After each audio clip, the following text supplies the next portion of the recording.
You think you're attracted to people because that's your type, but in reality, you're attracted to people based on patterns. Example, why are empathetic people attracted to people with narcissistic behaviors? You might think they're just victims, but both parties have one common behavior that guides them to the same rendezvous point, and that magical word is compulsions. Even though it doesn't seem that way from the outside, both the person who's in the relationship with the narcissist and the narcissist are acting on insecurities.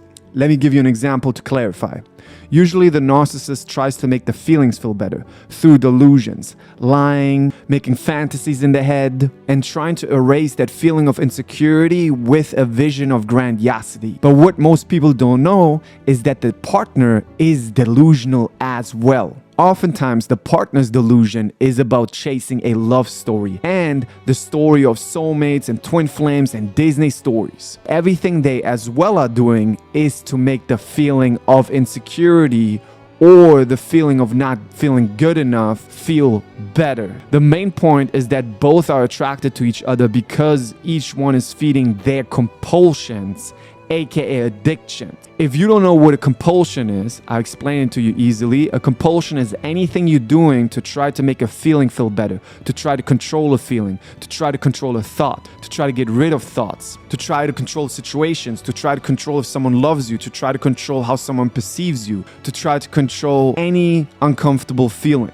And doing compulsions is what's hurting your mental health and is what's giving you a wrong foundation on who you think you're attracted to. These addictions are like drug addictions.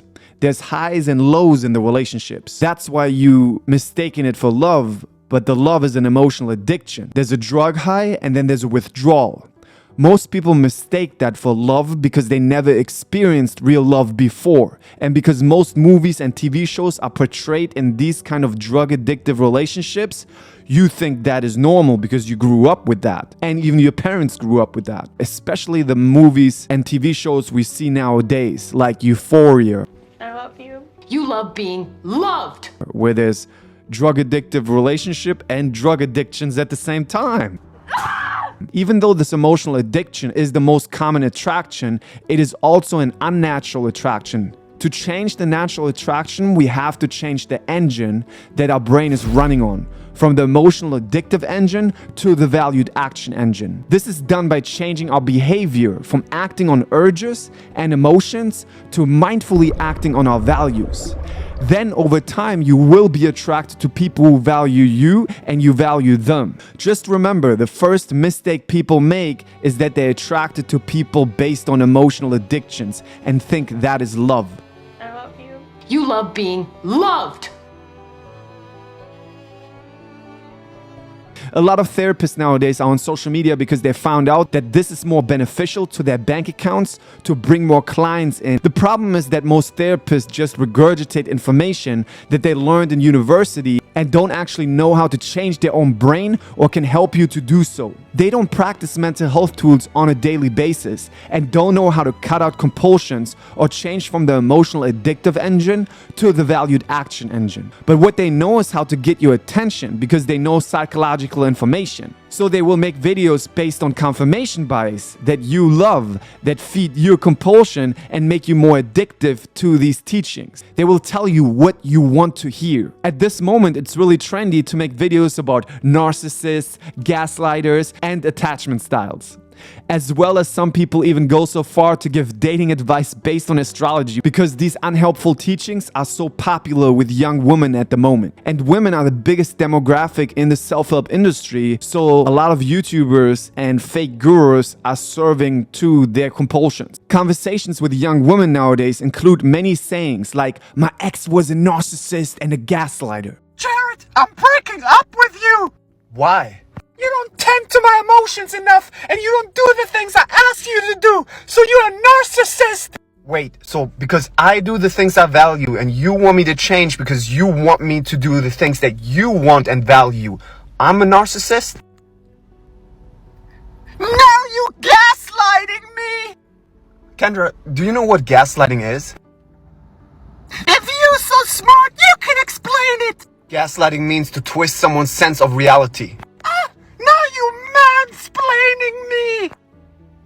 You know what? I think it's a great idea if we break up. I don't think we have the same values anymore. No, Jared, this was not planned like this. You were supposed to be heartbroken, which would have shown my sense of ego that you're not good enough for me, which would have made me easily move on, because I know you're still not over me. Kendra, you know you just talked out loud. I'm gonna tell all my friends that you are a narcissist and a gaslighter! Bye, Kendra. I'm a Leo and you're a Capricorn! Our star signs were never matching anyway! Therapists and YouTubers will make videos then about how to fight the common enemy, the narcissist, and get revenge. For example, a video right here. Only a super empath can destroy a narcissist. With this manipulative title, an addictive identification is created, like you are that super empath, which gives you an ego boost. And then the feeling of revenge, you can destroy the narcissist that hurt you so much. Everything is catered to your compulsion because you want to make feelings feel better, which is bad for your mental health and will not give you the ability to have healthy relationships. So these people give you a disservice, but a lot of them don't care because they get your clicks. Your focus is pointed in the wrong direction, and the only ones who benefit are the creators of these videos. Some people think that it's important to spot a narcissist, but checking if someone is a narcissist or checking if something in the future can be hurtful to you or that you need to control is a compulsion. Once you are only acting on your values and not on your emotions and thoughts, no one can manipulate you. People can only manipulate you if your actions are influenced by your emotions or thoughts. And these videos are not giving you the understanding that you are acting from the wrong foundation. Matter of fact, they make you more addicted to talking about these things, which makes it harder for you to free yourself from that cycle. Mistake number 3, why you keep being attracted to toxic relationship. Toxic relationships. Cognitive diffusion. Cognitive diffusion is the differentiation between you and your brain. Most people don't know that they are not their thoughts or their emotions. And because you might be identified with those thoughts and emotions, it's easier for you to be manipulated, and it's also easier for you to be manipulated in relationships because as soon as your partner stirs those thoughts and emotions, you are going to act on them. That is why it's important to change your behavior from acting on emotions and thoughts to acting on your values. But first, you need to understand that the thoughts that say you're not good enough, you need to compare yourself, you need to chase validation, are only that, thoughts. It's not the truth, but patterns that come from your past experience that try to protect you from dangerous situations. Your brain is basically only giving you these thoughts and emotions because it knows you react to them. The more you act on these thoughts, the more insecure you will feel. That's why it's important that even if feelings of insecurity are coming up or thoughts that you're not good enough, that you are doing the actions anyway, even though those insecurities are there. That way you show your brain with your behavior that the old patterns aren't true. In the beginning, the brain will still give you these thoughts and emotions because it thinks you're running into the danger. It thinks you're running on a highway. But the more you show it with your behavior that you don't care about those thoughts and emotions anymore and you do the things that you value, over time the brain will drop these insecurities and these unhelpful thoughts because it's a very efficient organ. And this is also the way how to make yourself the authority instead of putting other people on the pedestal, but more on how to make yourself the authority in tip 8. A good way to start differentiating yourself from your brain is instead of saying, I think, the thoughts say, or instead of saying, I feel, there's a feeling, or there's a feeling that's present. This way you differentiate yourself more from your brain. How I like to teach kids, for example, is to give them a name for the voice in their brain.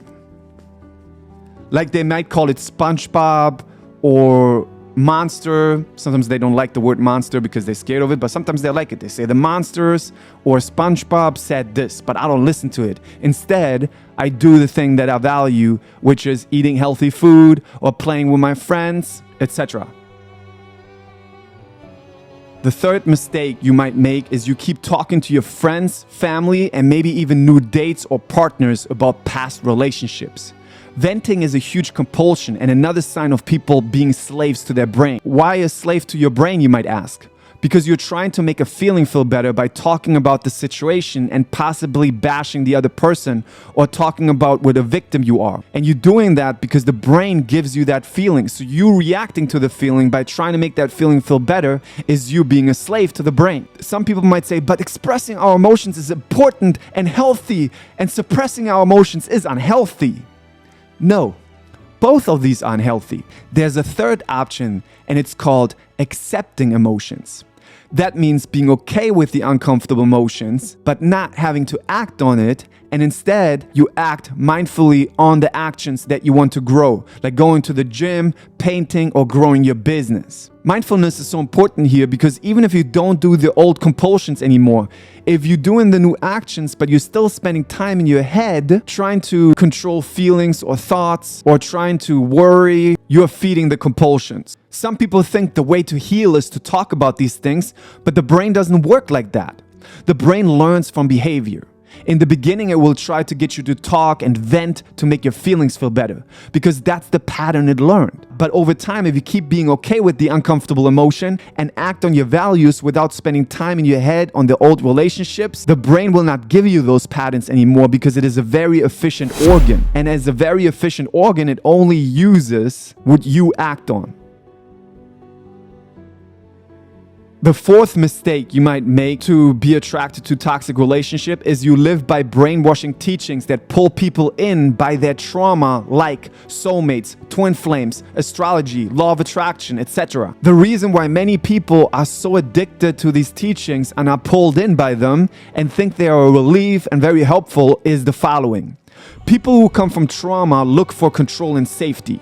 And those teachings promise you that if you just do certain rituals, you are getting control and safety. Your soulmate or twin flame will just come to you and it will be just the perfect timing if you just do these rituals like saying affirmations or visualizations, doing certain things in your head, or believing that when someone has a certain astrology sign that they're perfect for you and you need to just do these certain rituals. This is also a way to find control and safety because at least with the astrology signs you have a little map and that gives you more certainty, and by chasing more certainty, that is a compulsion. And it will actually cause more insecurity. This is also an easy entry pass into a relationship with a narcissist because a narcissist has practiced telling enticing stories about themselves to make their feelings feel better, and you love those Disney stories, and in addition, they can easily use trendy spiritual words to make you get sucked into their story of twin flames and soulmates. Tip number 5, and one of the most important ones. You are not willing to be uncomfortable and are always trying to make feelings feel better. I used to always try to make my feelings feel better by changing thoughts, and once I learned how detrimental that is to my mental health, I stopped. You have two choices. Either you are like me, who is always willing to be wrong for your growth, or you dismiss this video and go back to find more addictive thoughts, addictive things, addictive teachings to try to make your feelings feel better, which is also called a self-help addiction. And then you chase more emotional entertainment and try to make feelings feel better. It was challenging for me to drop my old beliefs, but it was more than worth it to come to a reality and have a way better mental health. The more you're avoiding discomfort, the more discomfort you will experience over time. It's not about purposefully having to put yourself into situations just to cause discomfort. It's about acting on your values. And then no matter what emotions and thoughts come up, you can be okay with them. This will build emotional fitness, and it will help you change from the emotional addictive engine to the valued action engine, which then you will change the engine to be attracted to people who value you and you value them. Tip number 6. You listen to mainstream brainwashings and are pulled in by the newest outrages. You are following the sheeple talk in the media and are also regurgitating the information of your sorority, maybe your fraternities, your political parties around you, or just your friend groups. Because you're always trying to make your feelings feel better, you are not willing to disagree and will be in conflict with your friends.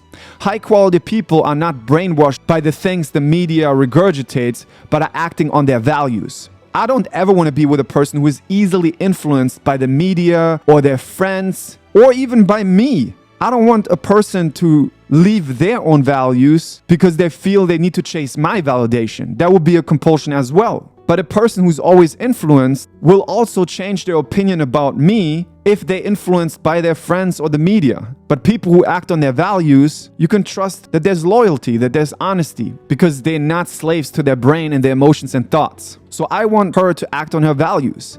If her values eventually make us separate, I'm good with that. But I'm not entering a relationship with people who are not able to go against the grain. It's so helpful to practice meditation and mindfulness. Meditation and mindfulness has been helping people for thousands of years. And it's such a high regarded practice because it literally practices what I've been explaining in this video. You sit down and no matter what emotions and thoughts come in to try to get up or try to get you involved in the conversation in your head, you come back to focus on your breath or the body. This creates emotional fitness and the ability for you to also not be a slave to your brain in life but act on your values. Mindfulness is as important and should be a way of living, not just a practice. Mindfulness is simply to do what you're doing well, which means you take your attention to the present moment, to whatever you're doing, instead of talking back to the story or thoughts that the brain gives you. This will improve your mental health more than any practice out there, because you're showing your brain with your behavior what you care about, and you're not following the stories that are present in the brain or the stories of other people. If you want to learn more about how to practice mindfulness, here's a video for you that gives you a great insight into the practice of mindfulness. Last tip, number 8. Stop making other people the authority. You want to show your brain with your behavior that you trust yourself, even if the brain says you cannot trust yourself. That way you show that little child, aka your brain, that you trust yourself, and over time you actually trust yourself. Trusting yourself is not about having a feeling of confidence and then do the thing because you have a feeling of confidence. Confidence comes after the action. Do the things you value no matter how you feel. And over time, you build emotional fitness and you will learn to trust yourself because you show your brain with your behavior that you trust yourself. Trusting yourself means to do the things you value no matter what emotions you have. Not, I can only do the things I value if I have a certain emotion, because then your brain will always be like, oh, do we have this certain emotion? I don't think we have the emotion. Maybe we don't have it. And then you never feel like it. You saw that the overall foundation of this video is to change from the emotional addictive engine to the valued action engine. To learn how to change from the emotional addictive engine to the valued action engine, you can learn that in the How to Create Healthy Relationship Master course. You will find the link in the description, and it is also on my Instagram star, the mental health coach, in the link in my bio. Please voice your questions that you might have or videos you might want to see in the comments below. I hope you enjoyed the video. If you did, you can appreciate me at no cost by giving me a like and a subscribe, and share the video with a loved one that might find this helpful. I'll see you next time. And if you guys want to come to my free Zoom calls, Sundays, where I teach you how to be authentic in relationships, and you can connect to a like-minded community who's not acting on emotional addictions but on valued actions, which is a great place to make friends. You can follow me on Instagram, which is also linked below. And there in my stories, you find the links to the Zoom calls. I love you guys.